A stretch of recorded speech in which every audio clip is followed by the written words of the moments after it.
First of the upcoming series in amino acids disorders, today we will talk about Arginase Deficiency, a rare autosomal recessive urea cycle disorder caused by mutations in the ARG1 gene, which encodes the arginase 1 enzyme.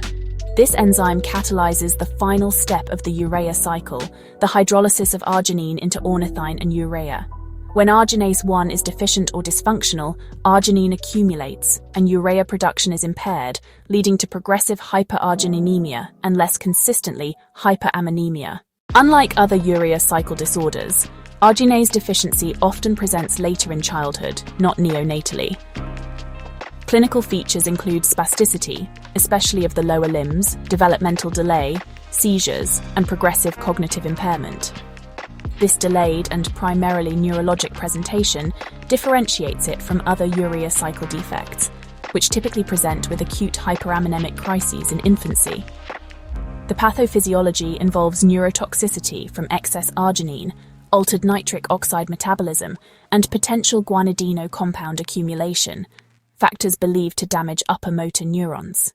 Diagnosis relies on plasma amino acid analysis, showing elevated arginine levels, and genetic testing confirming ARG1 mutations. Ammonia levels may be mildly elevated or normal, making diagnosis potentially delayed without targeted testing.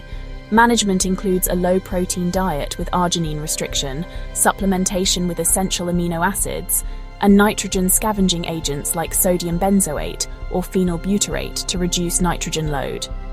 Liver transplantation has been explored as a definitive cure, with reports showing metabolic normalization and neurological stabilization, though long-term outcomes vary.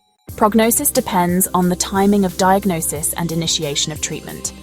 Early metabolic control can slow or prevent neurological deterioration, but many patients experience irreversible motor deficits if treatment is delayed. Subscribe and get alerted for upcoming lectures in Amino Acids Disorders series.